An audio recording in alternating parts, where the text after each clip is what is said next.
Hey guys, Market Sniper coming at you. Yep, precious metals above 2,000, heading for 2,100.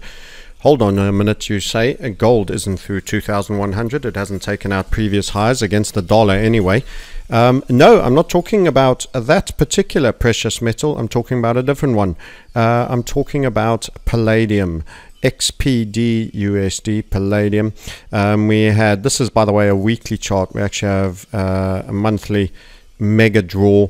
This is also on the log scale, by the way, and this particular monthly draw gave us initially a super macro target of 1644. Let's go back to that weekly target. That's pretty tough chart to look at, that one, all scrunched up. It's really super macro view. And more recently, I also shared via my Twitter feed a period where you could have got in again for a run on Palladium. I'm going to take you down deeper into this little structured setup. We're using the HVF method, and you would have had that target just run there with the possibility of overperformance. 18k, you would have been getting in down at the better part of the 1400s with a very tight loss stop. If we take it on a daily, you'll see it in a little more detail, and I'll give you a wee little look at that. What's been happening since the overperformance element of this particular trade has been kicking in immensely. So that chart, as I say, you will have been seen put on display if you follow the Market Sniper. Don't forget to follow the Reset Sniper, the Market Sniper, at the Market Sniper, at the Crypto Sniper if you're not already, and the Crypto Sniper if you fancy that. So that was a very good risk-reward trade. I had other trades on, so after the target was run, I didn't hold for the overperformance, and I'm kicking myself. You never get everything out. Another key element about the psychology of trading successfully is recognizing that there is no space for perfectionism. Very rarely do you have a trade that you absolutely nail it perfectly, and there are many lists of fears, and one of the fears of leaving money on the table is one of 9 fears that I detail in our mindset and psychology area. And you think, you know, you've not taken it all. It's kind of like a greed. It's kind of like this perfectionism that you instill. It comes from an inner critic within. You've got to get used to it. You've got to toe tag that, identify it, and that's how you manage those fears. But anyway, I'm diverging from the topic of Palladium a little bit into a bit of mindset. So that's very parabolic advance now. This is an extremely strong candle. And it's continuing to advance to a great degree. You should all grab the 2017 report that comes out on the need in this post-green world, how the needs for certain metals and minerals will change. No surprises for thinking that lithium will be in demand with all the battery-driven aspects, and palladium and silver will also be. But the interesting thing is all our lovely purveyors of gold and silver, and I am a precious metals bull fan, and I have traded silver and invested in both silver and gold. But I can say we have highlighted all along that the best performer relatively is in fact this lesser known palladium. And now you have a situation where palladium itself is worth more than gold. This used to be the ugly sister to platinum, which in of itself was worth more than gold, which no longer is. So there's been a shuffling of the deck in the precious metals fold. This is the interesting thing about the purveyors and the sellers of gold and silver. Yes, they're right about inflation. They're right about the anti-fiat situation. They're broadly right on most of those things, but generally they're pushing the sale of gold. And it's not even the strongest in the stable. It's not the strongest in the stable. Palladium is. And a simple understanding of technical analysis would have highlighted this. In fact, during the period that gold was having its falling wedge pullback, which we were quite happy to take the longs on for both silver and gold on that falling back, palladium largely has had very little time where it's reconsidered its bullishness. We can draw it for you right here. Let's have a little go. You had a small rest here. That's a black color. Let's do it in something different. You had a small rest period there, and you had a small rest period there. It was significantly less than the falling wedge pullback that both gold and silver faced. For example, I'm going to do a little compare for you of a technical analysis nature, and I'm going to throw on gold And we'll take the same TVC based source charting. And you can see it right there. Now that chart is not particularly clear to see, so I'm going to fatten him up through the settings and get him to shine a little darker, a little stronger, and a little fatter. I'm also going to take you to the period from 2015 and 16. Why am I doing that? Well, you may remember that that was kind of the last and final low. It was also what I called one of the most significant financial years that's not really been officially acknowledged. It was the China over-indebtedness year, and it was, wow, it was really significant. And in a sense, it was almost like a mini '08, only it didn't spill into retail banking and the mainstream world in quite the same way. So let's get 16 right there. I just want to frame it with 16. You can have a lot earlier history as well, but this was final lows period. Let's get 16 right at the beginning of the chart. Manipulating it after showing you those setups. There you go, there you go, there you go. So the interesting thing about the purveyors of gold and silver that don't particularly do technical analysis is that they've been telling you gold is the trade. I think it is a good investment. They're not doing you a disservice, but in terms of how we've done to date, you've actually got from the 2016 lows roughly 42% up move in gold, 42.1% up move in gold.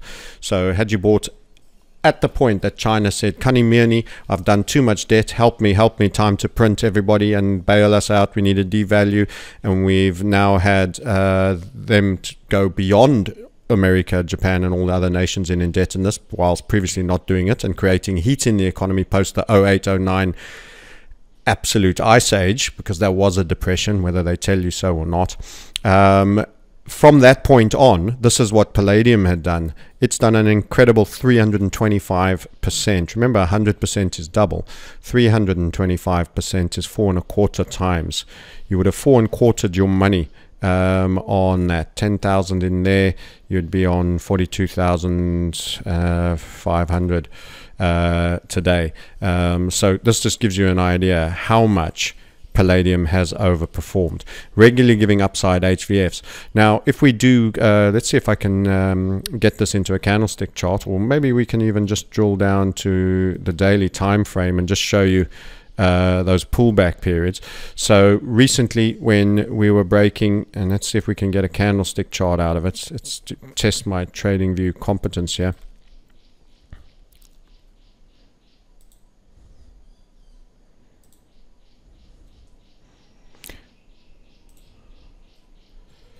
See if we can get an open, high, low close out of that chart. No, it may not work. I was hoping to get you a candlestick version of that, but you can see while we were resting after this high move, roughly September 19, this was all a falling wedge that we've only recently just broken out of. So if I just highlight with the magical drawing pen in my transgender pink that I'm ever so fond of, we worked all the way down to here, and we only really broke out of the structure on that point there. So that entire period, you were losing value from the highs on gold. What actually happened with Palladium round about that period is you were here. I should do it in another color, so let's undo that. Palladium was there and then ended up roughly there. During the period, gold was resting from its initial high leg and a falling wedge, and silver was too, by the way, not to make a finer point of it. You've subsequently had a substantial move. You went from 15% up to 45% up just for this time frame under review. Bear in mind that's no longer the 2016 period, just this time frame under review. So very, very powerful move under Palladium. This is the power of being able to do technical analysis correctly. We traded Palladium. Most people don't even trade it. They don't know how to find it. We traded it, and not because we're intelligent either. You know, we're not super geeks. I don't know all the ins and outs of. I know a little bit. I think South Africa churns out quite a bit of Palladium. They also do quite a bit of platinum. They're very similar to each other. Platinum's tail has been an underperformance relative to both palladium and even gold and silver. And in fact, platinum, that used to be the most valuable of the precious metals, is only above silver now, and still sub 1,000 if I stand corrected. And it's been a while since I looked at it. It's just been bleeding out. By the way, another key point about all these little scrawlings that I'm going on here is this is a parabolic advance. The volatility now is increasing. So if you rush out and you buy at market because that's how you think it rolls, you will be very disappointed potentially in a short while. So this is not a buy call. This is just commentary on something that we covered quite in detail, palladium, some while ago when there was a HVF, and now we're warning you, and I'll show you even further with the benefit of a indicator, that in fact the volatility is creeping rather high for this. Has just relaxed a little bit. So volatility, when you're going strongly up, it gets even higher if you're thrashing around, which you did over here where I'm pointing. Once again, let's draw. So there and there, that causes big spikes in volatility. Now it's going in one direction primarily. It's fairly strong, but it will also, this line will start creeping out because the average daily range is getting exceedingly high.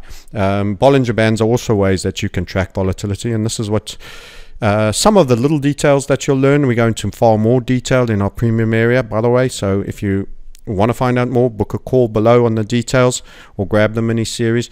But volatility is actually a far better measure for when you should be buying things. Buying at low volatility often is one of the best places as it settles down, but you need some other filters to that. It's not just that simple. So there you have it. Palladium very strong and going higher. The new king of the precious metals markets, the unsold and unspoken of king that no one is talking about, ahead of gold, ahead of platinum, the old king, and very easily tradable generally, but not a trade at this key moment. Relative value assessment is where you can make money, and it can be taught, and you can learn to do this, and we have been long this instrument for very beneficial trading gains, and could have been making even more if we'd left it on for longer. Okay, thanks for watching. Share, like, and subscribe, and don't forget, if you want to find out more how you too could be doing relative strengths, you're getting to the right party, you're reckoning precious metals are to run. By the way, we're seeing a bit of dollar strength coming in, so there could be a little bit of topping out on the less strong ones. That's not showing much sign on the palladium side. So there's real value to getting the strongest bull in the bull paddock. You're getting to the right paddock. Now you've got to choose your horse, and sometimes that requires a little bit more nuanced skill sets, and that's what we aim to do and teach. Thanks for watching. Share it out again, and also follow the Market Sniper, which is where after it had broken and we were playing, we did share that last HVF structure in here through the Twitter feed. And see you in the calls if it feels like something you'd like to learn more about. All the best for now. Bye.